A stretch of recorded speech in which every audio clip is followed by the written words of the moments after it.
వేములవాడ శ్రీ రాజరాజేశ్వర స్వామి ఆలయ అభివృద్ధికి సీఎం రేవంత్ రెడ్డి అదనంగా 99.40 కోట్లు మంజూరు చేయడంతో కాంగ్రెస్ నాయకులు భీమేశ్వర ఆలయంలో ప్రత్యేక పూజలు నిర్వహించారు. పట్టణ కాంగ్రెస్ అధ్యక్షుడు తూము మధు ఆధ్వర్యంలో జరిగిన కార్యక్రమంలో సీఎం, మంత్రులు, ఎమ్మెల్యే ఆది శ్రీనివాస్కు నాయకులు కృతజ్ఞతలు తెలిపారు. ఈ నిధులతో రాజన్న ఆలయాన్ని మరింత అభివృద్ధి చేసి భక్తులకు మెరుగైన సౌకర్యాలు కల్పిస్తామని పేర్కొన్నారు. ఈరోజు పట్టణ కాంగ్రెస్ పార్టీ ఆధ్వర్యంలో మరి Vemulawada municipal chairman Pulakan Rajanna, vice chairman Naral Shekhar, కౌన్సిలర్లు, కోఆర్డినేషన్ సభ్యులు, మార్కెట్ కమిటీ వైస్ చైర్మన్లు, డైరెక్టర్లు అందరి ఆధ్వర్యంలో ఈరోజు భీమేశ్వర ఆలయంలో కోడెమెక్కులు చెల్లించుకోవడం జరిగింది.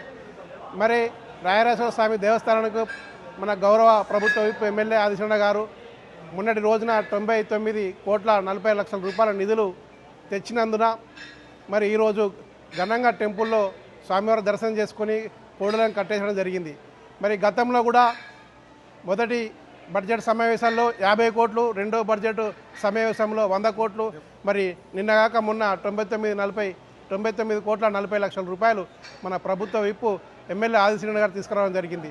మరి పట్టణ కాంగ్రెస్ పార్టీ తరఫున మన ముఖ్యమంత్రి రేవంత్ రెడ్డి గారికి, మన దేవాదాయ శాఖ మంత్రి కొండా సురేఖ గారికి, అలాగే దుద్దుల శ్రీధర్ బాబు గారికి, పొన్నం ప్రభాకర్ అన్న గారికి, అడ్లూరు లక్ష్మణన్న గారికి పట్టణ కాంగ్రెస్ పార్టీ తరఫున ధన్యవాదాలు తెలియజేస్తున్నాం.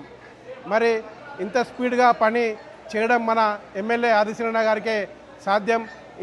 గెలిచిన 2.5 సంవత్సరాల లోపల 240 కోట్ల రూపాయలతో ఇలా మన వేములవాడ రాజరాజేశ్వర స్వామి గుడి దేవస్థానం అభివృద్ధిని మన అలాగే మెయిన్ రోడ్లు కానీ ప్రజలకు ఎప్పుడు నిరంతరం దగ్గరుండి భక్తులకు ఎలాంటి ఇబ్బంది కలగకుండా మనం వచ్చే శివరాత్రి లోపే మన పెద్ద గుడి మనం దర్శనం చేసుకోవాలని కోరుకుంటూ మరి నాకు అవకాశం ఇచ్చిన పెద్దలందరికీ, మా పట్టణ కాంగ్రెస్ పార్టీ నాయకులకు, సీనియర్ నాయకులందరికీ కృతజ్ఞతలు తెలియజేస్తున్నాను.